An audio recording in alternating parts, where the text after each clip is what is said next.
WLFE DB Radio. Are you ready? Live from the Metal Mayhem Studios in Rochester, New York. We are gold. And heard around the world by metalheads just like you. This is Metal Mayhem ROC. Heavy metal music. Your weekly dose of metal music, interviews, album reviews, news, and more. Want to be part of the show? Send us a message through our website, metalmayhemroc.com, or hit us up on Facebook and Twitter. Search Metal Mayhem ROC. It's getting nice and heavy. And now, welcome tonight's host, John the Vernomatic Verno. Good evening, everybody, and welcome to tonight's show. As always, Thursday nights, brand new content drops. Visit the metalmayhemroc.com website. There you'll find direct links to Spotify, Apple Podcasts, Stitcher. Download some past shows, subscribe to the podcast, sign up for our email list. This is your way to receive weekly updates on new shows, merch promos, and free giveaways. Tonight's show, we're talking with Carl Canedy, longtime drummer of the Central New York power metal band The Rods. Well, Carl has a brand new band, the 450s. They have a new album dropping tomorrow. Their debut, self-titled, comes out on Louder Than Loud Records, Carl's record company that he put together with a business associate last year. Well, Carl's here tonight. We're going to talk about this new album, how the band got together, who these musicians are that's on this new release. We go over and listen to some of the choice cuts on this album. Carl gives us an insight on how these songs were conceived and what the musicians in this band, what they brought to the table. We talk about his past relationships with the late, great Ronnie James Dio.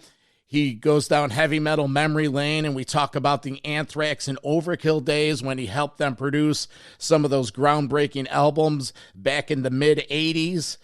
It's a fun look inside, a member of the heavy metal community.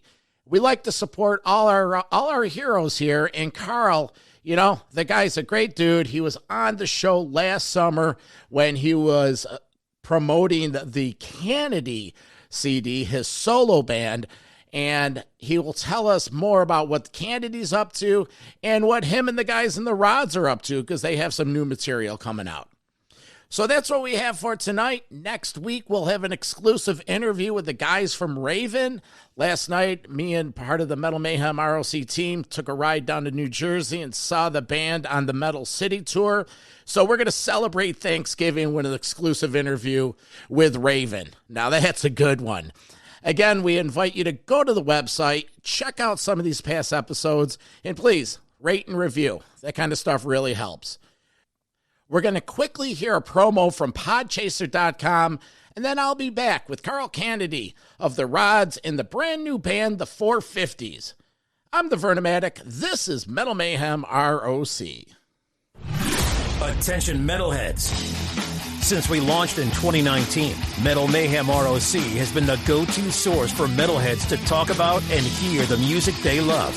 We can't thank you enough for being part of the family. If you're listening on Apple Podcasts, hit subscribe so you know when we go live. Plus, tell folks why you like to listen when you leave a rating and review. If you're listening on another platform, head over to podchaser.com and type in Metal Mayhem ROC in the search bar. Hit subscribe, then rate the show and leave a comment on why you get your metal fix from the Vernomatic and his guests, Metal Mayhem ROC. Now, back to the show.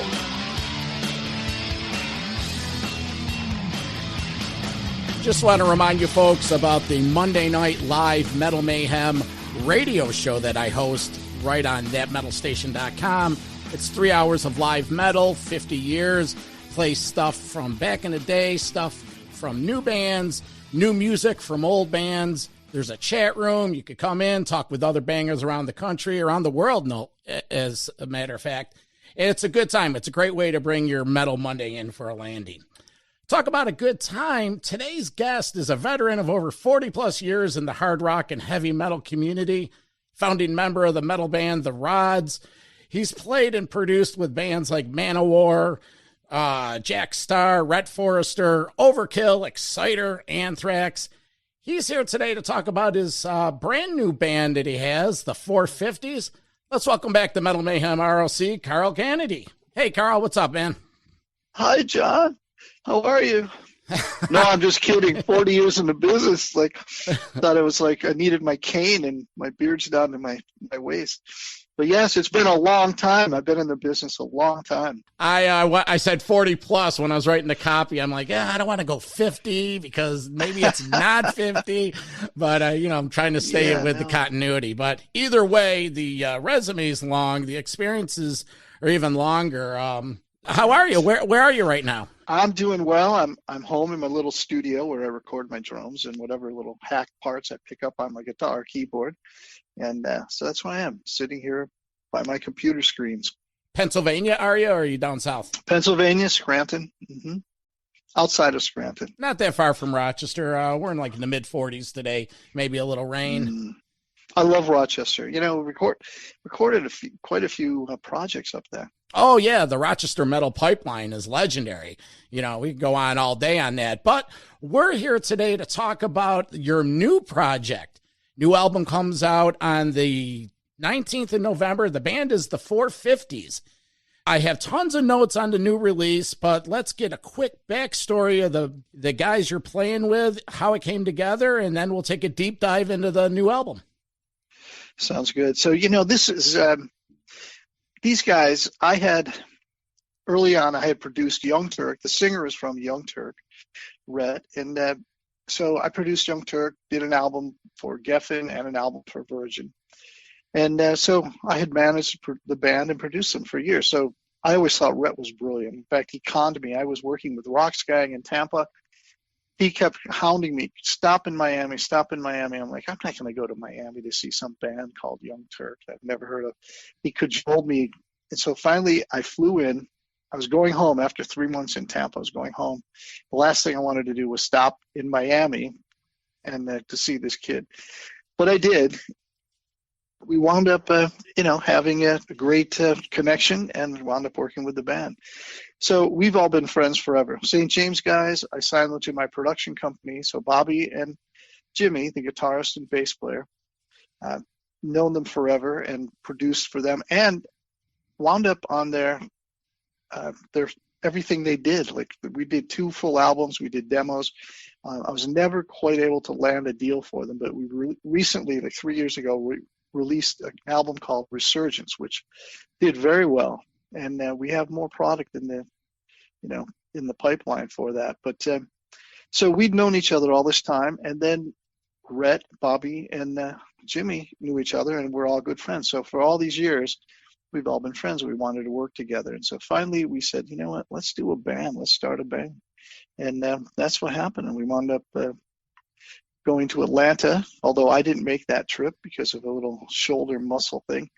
I couldn't get on the flight in the morning, but everybody else wound up in Atlanta, and that's where the songs were written. And then we recorded it in Miami. So it definitely has a southern flow, and I'll touch on that when we talk about the album. But you have a record label, Louder Than Loud Records. What's that all about? It's an interesting thing to start a record label at a time when people no longer buy records. Yeah, right. But Giles Lavery has been my manager now for a couple of years, and it's been a great relationship from day one. And we started talking about my catalog, which we've been able to license. And, he was responsible for this new re-release of all the ROC's catalog, which is doing a great job. High Roller is doing an unbelievable job on all of it. But in the process of all these discussions and licensing and whatever, we thought, it would be a lot of freedom to actually start our own label and do that. So then we would be able to promote. And we thought, the 450s is a perfect place to start. Now we have other things, a lot of them Loud Records has. We have another release we're going to be announcing soon. And, we have things in the pipeline now that I think people will really be interested in. But we thought, we'll launch the 450s and we'll go from there. First question, 450s, where's that coming from? That was just a name that the guy, we were looking for a name, and the guys just came up with the 450s. So okay. That simple. So that simple. So the debut album, self-titled, 3 videos have been dropped. Tell us about the videos. You have 3 of them. Oh, the first one, Lost in Denial. That was the first one. Where was this recorded? These videos were recorded in different places. Now, Lost in Denial is actually the most recent video. The first one was Flowers for Columbine. The second was Lucy Walk Away, and this new one is Lost in Denial.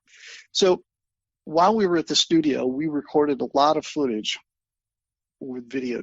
We brought in a videographer, and so we recorded a ton of stuff there while we were recording. So that's a lot of the footage we're using, but then we also recorded footage at home, did our own stuff outside, inside, in our studios, and so that's the footage we're using. And but we at the studio, if you notice, if you look the footage of me, you'll catch a glimpse of clown heads up on the wall at the very top. Those are all the original clown heads from Killer Clowns from Outer Space. They're actually from the movie. And the studio had a great vibe, and it was fun to be in that room and record. All right. Well, 3 videos, find them on YouTube, and they're all part of this album. The album, about what, 11, 12 tracks. Most of them are in between 3 and 4 minutes long. You get in and get out. Jack Douglas, the longtime producer of Aerosmith, Cheap Trick, a couple other bands, he was in there involved in the mixing. And Chris Collier, who does some heavier stuff, Korn and Prong, he worked on the mixing and production that helped it get that modern sound. Let's quickly touch on their involvement. It was interesting to have both of them mix the album, and then from there we would choose, whose mix we would use. So it was really amazing. And what was amazing is that Jack Douglas made production calls. Like he would, in deciding what we would leave in, he would leave out, or what he would accentuate. Very interesting. What a very musical producer he is, and you can see why has had longevity in the business. Chris Collier is the young hotshot. I mean, he is just, to me, he's the top young mix engineer. And he mixed the rods, he mixed the Canedy album, and of course he mixed the 450s as well. And I just can't say enough about Chris being on the cutting edge of technology and just having great ears. And if you listen to the Whitesnake reissues, which Coverdale has had him come in to do more and more of, you really hear the difference, like just how great he is. But because you can compare the original Whitesnake, which always sounded great, to what Chris has done. And but anyway, so it was really fun and interesting to have 2 amazingly talented people working on this album. So let's take a deep dive into this album. The band, again, he just goes by the name of Rhett, is the singer. And then you got the brothers, James and Robert Jacobs, on guitar and bass. That must be interesting to have a brother dynamic in the band. Well, it's funny because there is no brother dynamic with those guys. They have a lot of respect for each other.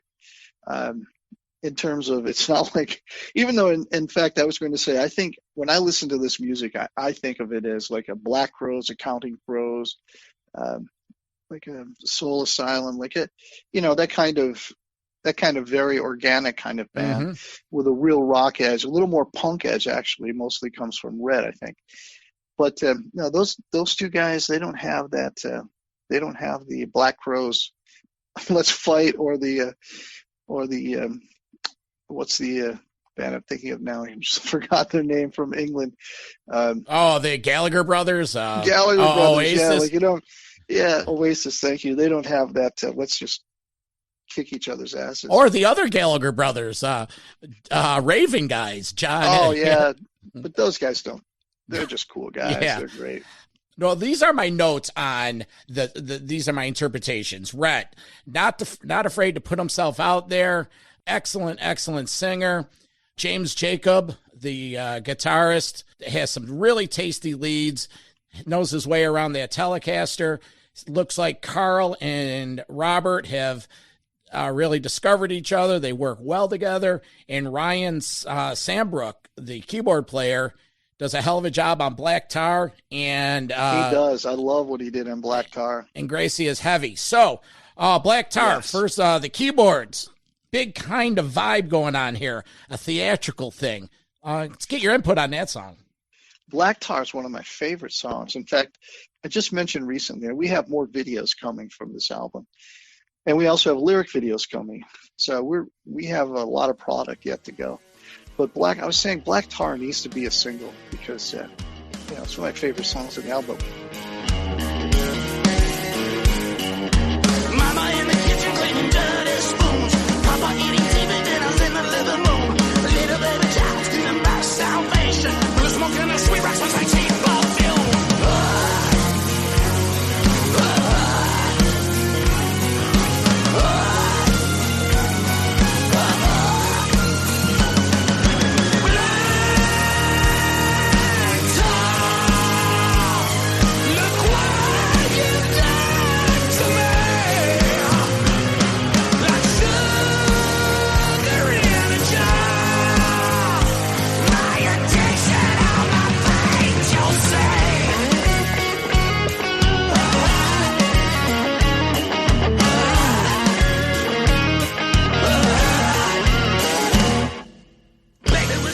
Ryan did a killer job on Black Tar. He, to me, makes the song.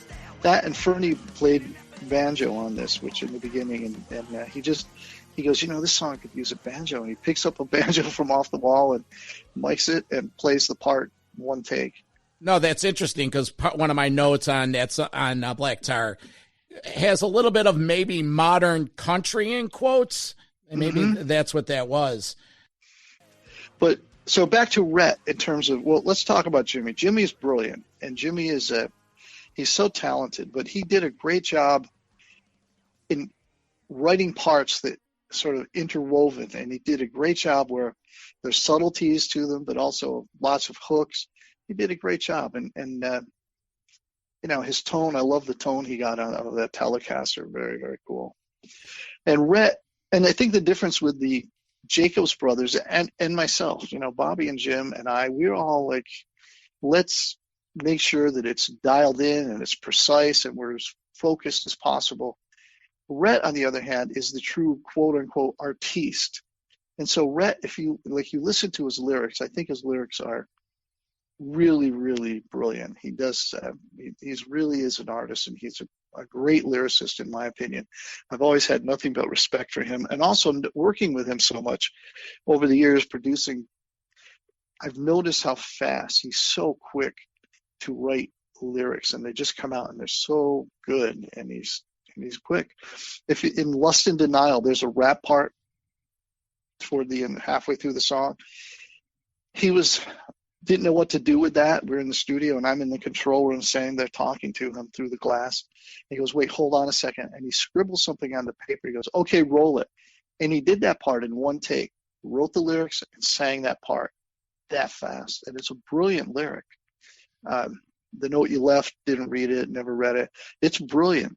So, in my opinion, everybody worked well together. There was no egos. We all got along, and we all worked for the song. And I think that was the other thing that shows in this, is that we all worked for the material. I came in, I hadn't been at the writing session, so I was new to the material. We'd run it down. I'd make a suggestion if I thought there was a little arrangement thing or something, and I'd work out a feel for the song as far as the drum parts go. And then we would run it down live, like this new way of recording that no one's ever heard of, putting musicians in a room together, and they all play the song from the beginning to end together. Imagine that, eye contact and everything else. It's unbelievable. I hate to let them out of the bag. That's a big trade secret, so maybe we should cut that part out so nobody knows. Well, Carl, you certainly weren't shy when it came to putting your stamp on stuff. In the song Crawl, my notes, those damn drums again, the drums and bass working well together. Canedy sounds like a percussionist. The lead, wow, the wah-wah, what a tasty riff. Tell us about the song Crawl.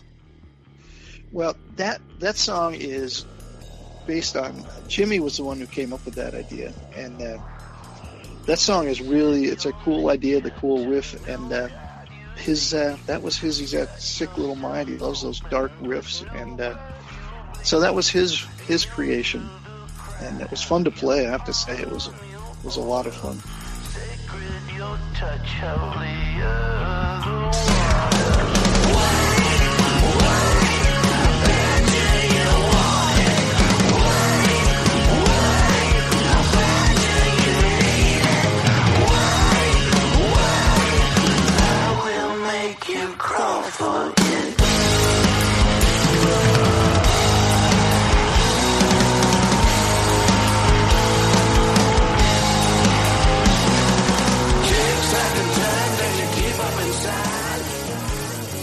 I have a gut feeling, according to my notes, maybe the song Drown would possibly be the next single. The song gets right to it. Sort of sounds like a little bit of Mick Jagger, if you will. Guitar, leads, drums, get right to it. Great track. Tell us about Drown. I think that's, I'm glad you said that, because I love Drown. And I would think that should be the next single. It's a killer song, and Drown was one that I don't know that everybody was as thrilled with that song at first as I was. I was right away. I thought Drown was a killer tune, but and then as it went on, and I think with Rhett developing the vocal, I think it was everybody came to love the song. But initially, it wasn't like the top song.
Talking with Carl Canedy, drummer of the newly formed American rock band, the 450s.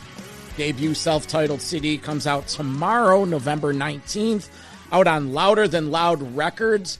Carl, any plans about taking this circus on the road, playing some dates? What's that landscape look like? Well, thank you, COVID. How many tours are booked and canceled? We're hoping to get the band to Europe. And we're hoping to do some shows in the States, and if nothing else, at least an East Coast tour, if not some shows out West. But that's the plan. But right now, we just don't have anything booked, but we're constantly looking for whatever we can get to jump on, be part of, and hopefully doing a couple of festivals in Europe, if nothing else. Well, let's do a little roundup on your other projects. Last time we talked, Canedy was out with Warrior. What are those guys up to? What's the status of the Canedy outfit? Well, in a couple of hours, I'm going to be rehearsing with Canedy. We have 3 new songs done, recorded, and we're working. We have 3 more songs written, and we're well on our way for this next album. Which I have to say, I'm very excited about the fact that how the sophomore jinx kicks in, and a lot of times, it's just not as strong. But I have to say that as a band, we've grown, and I think the material is really good, if not better than the first album. So it bodes well. I'm excited about it, and I can't wait to have that album released. As far as the other thing, actually, I have a band, Colossus, from my band from the mid-'70s, and I was 20, whatever it was when I was with these guys. Mm-hmm. And we did a lot of recording. I mean, a lot of touring. Did a lot of dates, all East Coast. But we were playing 5 and 6 nights a week. And so now with the original members, we have an album that's almost done. And I always say this, and it does. Again, it's not meant to be derogatory, but it is. How I view it anyway. It's kind of like a poor man's Hall & Oates. It's not a rock album in the sense of hard in any way, but it's really good. I'm very proud of it. And that's almost done. I have one more drum track to complete that album. And then the rods, I have 5 tracks that are ready for my drums, and we have 2 more tracks ready to go. We're just going to get together as soon as we can here and finish an arrangement on one. And so the rods are well on the way for another album, which is I'm excited because at this point in our career, each album is which one will be our last, but we're going strong still. So that's exciting. And of course the 450s planning, we're making plans for the next album as well. So. Now, some of your past projects, it's well documented. You were involved, an integral part, besides the rods being around in the early 80s, your work with Overkill and Exciter and Anthrax. That's well documented, your production and producing contributions. Going back to Anthrax, were you involved in any way, an interview or commentary on their 40th anniversary package that they put together? I think there's some videos coming out. Do you have anything to do with that? I did not. I was not asked, and so I did not do anything. Keep in touch with those guys at all? I do, yeah.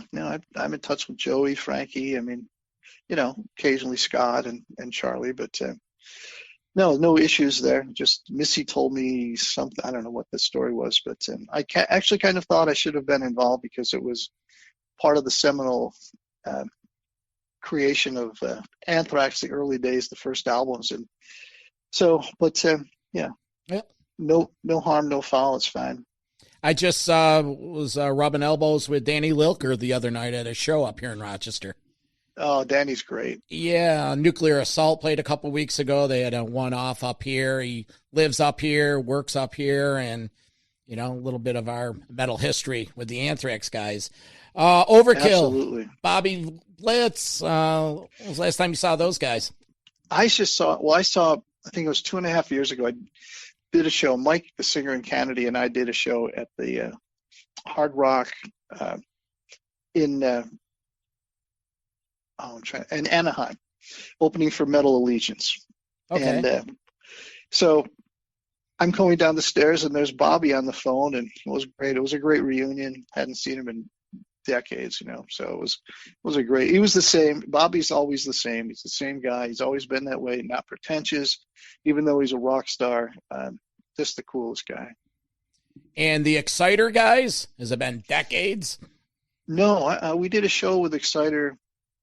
Was it? It's in New York, maybe 5 years ago. But I stay in touch with Alan.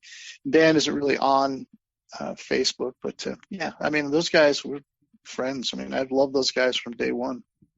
Oh yeah, the chance to see them as like a 14-year-old up here on the Violence and Force tour, just up at the Penny Arcade, and back then, Ron and Jackie Stein of Lakeshore Record Exchange, they were the ones promoting those shows up at Lakeshore, and those were on Sunday afternoons. But we go, like I said, we go on forever with the Rochester connection. Mm-hmm. I think they promoted shows with Elf as well. Oh, that's the point I wanted to bring up. In August, I was down in Nashville for the Rockin' Pod convention, and on the way back, I started listening to the just released Ronnie James Dio book. Can you comment on that whole Dio, Central New York, you Feinstein, you? Just comment on that era. I joined a band called Raw Meat. I think I was 19. And Raw Meat was a big band. It had been Brian's Idols. And they were, they had recorded for RC. So they were big on the whole tri-state thing that the Elves were on. And so that band, Raw Meat, rehearsed in a Finnish garage and Elf rehearsed in the house. And because the bass player and the guitarist from Raw Meat and the guitarist from the Elves were roommates, so that's how that worked. So I would see the guys from early on, but going to shows back then, it was high school dances, and it was like people would actually dance at a high school. But when the Elves played, everybody sat on the floor. Nobody danced. It was a concert. Even though they were doing cover music, there was something about the band they were all cool. They were all great musicians, but collectively they just had a sound and the presentation, and it was a concert, and everybody recognized it. And so you're sitting there watching this concert. They're playing cover songs, like kind of, that's unheard of, that you go watch a band play cover songs and you sit down and watch them in awe like a concert band. But that's who they were, and they were phenomenal. And as they started doing original material, things grew. So it was interesting to see how that progressed, and getting the record deal and going from there. But I know a lot of stories between David and Craig, and knowing Gary and Mark Nassif, and and the guys. So a lot of the inner, like, little stories from all of that. But it was great to see it happen. And of course, Ronnie was a star from day one, and it was very kind of him at the end to sing one of my songs, and the song "Metal Will Never Die," which I think is such a great song that should be like a classic metal song that's not gotten the the recognition it deserves. We should really look at doing a re-release of that and promoting it differently than it was. Well, maybe that's a project for Louder Than Loud Records. It actually sounds like it might be now that we actually mention it, because that's such a great song. Ronnie just sang so well on that. You should read or listen to that book if you haven't. I will do that. It's been on my list. I just haven't gotten to it. Do you ever try audiobooks? Because I love them. I love audiobooks, but I have not. So I've heard a couple that friends have had, but I have not done it. I was just saying, I wanted Johnny Z, and I were just talking. He said the audiobook has so much more. And so I'm saying, what is it? Audible. What's the subscription? Whatever it is. Audible. Yeah, it's through Amazon Audible, and the Dio book, the official one, Rainbow into Dark or something. Yes, I'll have to do that. After this interview, stay on, and I could send you a complimentary copy of it. Okay. Thanks. Yeah. All right, so the band is the 450s. New one comes out tomorrow on Louder Than Loud Records. Videos all over YouTube. Go out there, check it out, buy the physical product.